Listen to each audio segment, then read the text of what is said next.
Sino ang pipigil sa paglubog ng mundo? Sa latest chapter nga ng manga ni-reveal ni Vegapunk na lulubog daw ang mundo sa karagatan. At itong statement nga na to ang magbubukas sa napakaraming possibilities na umiikot ngayon sa One Piece. So malamang nung una nyo ngang malaman itong patungkol sa possible na paglubog ng mundo dahil sa karagatan, I'm sure na ang una nyong maiisip yung kwento patungkol kay Noah. Since oo nga naman, very similar nga itong kwento na to sa sitwasyon ngayon. Bumuo nga si Noah ng napakalaking barko dahil sa warning ng God na magkakaroon daw ng Great Flood. So basically yung purpose nga ng Noah ang protektahan ang mga tao at ang lahat ng living species sa mundo. At coincidentally nga na itong kwento na to may pagka-similar sa mundo ng One Piece. Dahil during Fishman Island arc nga inintroduce sa atin ang barkong Noah. Layunin nga daw ng barko na to na isakay itong mga fishman as per Joy Boy. Pero 800 years ago nga hindi daw ito nangyari. Kaya naman itong barko nga ngayon na Noah nakatambay na lang sa Fishman Island. At dito na nga papasok itong kaka-reveal pa lang ni Vegapunk. So what if itong paglubog ng mundo sa karagatan naging problema na rin ni Joy Boy 800 years ago? Paano kung ito rin yung hinaharap niyang problema? At ang naisip nga niyang paraan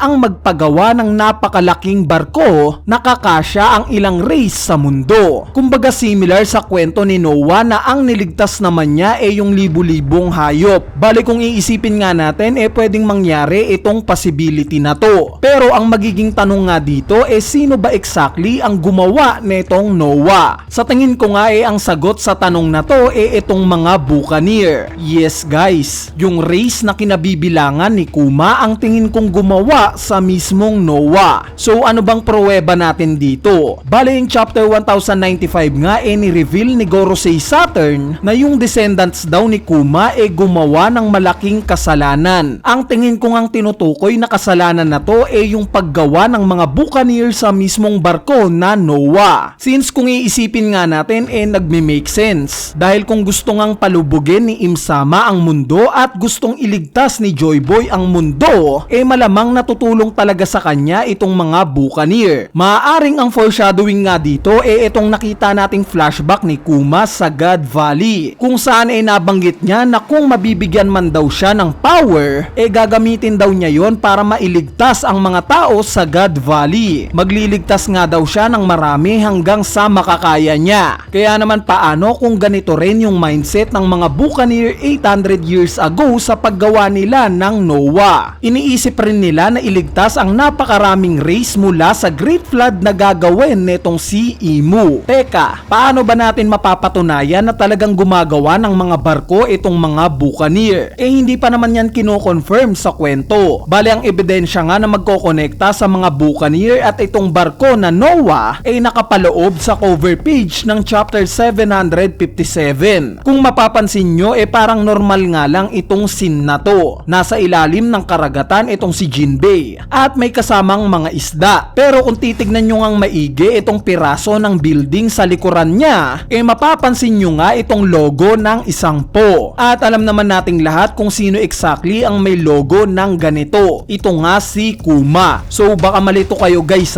hindi ko sinasabing literal na si Kuma ang naglagay ng logo na yan. Bagkos parang foreshadowing lang ito na pwede ngang maging related si Kuma sa Fishman Island. Sa madaling salita clue nga lang ito na iniwan ni Oda para magkonekta itong si Kuma na isang buccaneer sa Noah na nasa ilalim ng karagatan. Kung babalikan nga natin yung scene ng pagkasira ng Noah nabanggit nga ng mga Sea Kings na kaya daw ayusin itong barko na to ng isang specific na clan. Hindi kaya itong tinutukoy ng mga Sea Kings na to yung clan ng mga buccaneer? Kung magkataon nga at magkatotoo na gumagawa talaga ng mga barko itong mga buccaneer, next level foreshadowing nga itong ginawa ni Oda during time skip. Specifically itong pagpoprotekta ni Kuma sa barko ng Straw Hat Pirates. Since magiging foreshadowing nga ito na talagang attach itong mga buccaneer sa mga barko. Kuya Ineru, di ba binanggit mo na gumawa ng malaking kasalanan itong mga buccaneer Buccaneers sa past kaya sila pinapapatay ng world government? So parang hindi naman ata nakaka-convince na yung tinutukoy na malaking kasalanan ng mga Buccaneer yung paggawa lang pala ng mga barko. Hindi ba parang mababaw na rason ito para masabing malaking kasalanan na to sa part ng mga Buccaneer? Yes, kung iisipin nyo nga parang mababaw nga lang yung dahilan na to para patayin yung lahi nila. Pero kung matatandaan nyo guys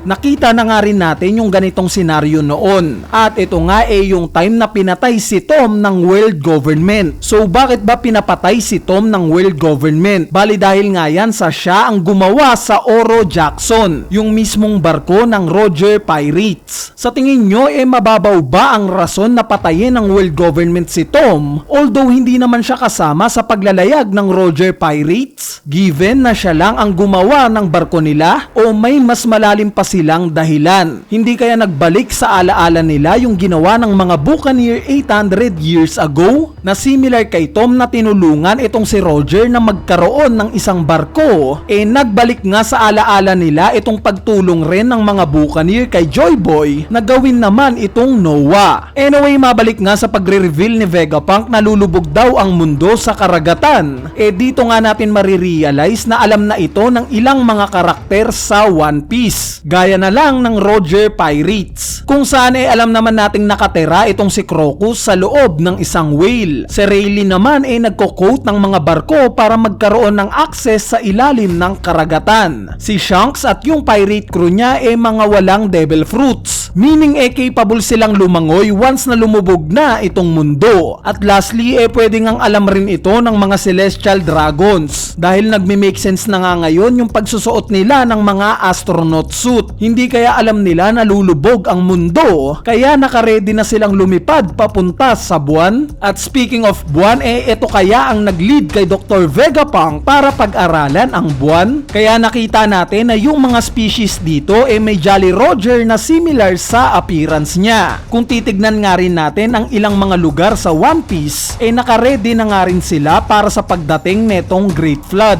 Gaya na lang sa Wano na may border, itong Zoo Island na kinakarga ni Zunisha, itong structure ng Alabasta na medyo nakataas, at itong Water 7 na nabanggit pa ni Iceberg na palulutangin niya daw. So may mangilan-ngilan ngang aware para sa Great Flood. Anyway, para sa inyo ba? Sa tingin nyo ba Buccaneer ang gumawa ng barkong Noah 800 years ago? At yung pagsusuot ba ng mga celestial dragons sa mga astronaut suit ang rason na alam nila itong patungkol sa Great Flood? Bale kung may idea nga kayo, comment nyo na lang yan sa ating comment section sa ibaba para mapag-usapan natin yan. So yun lang.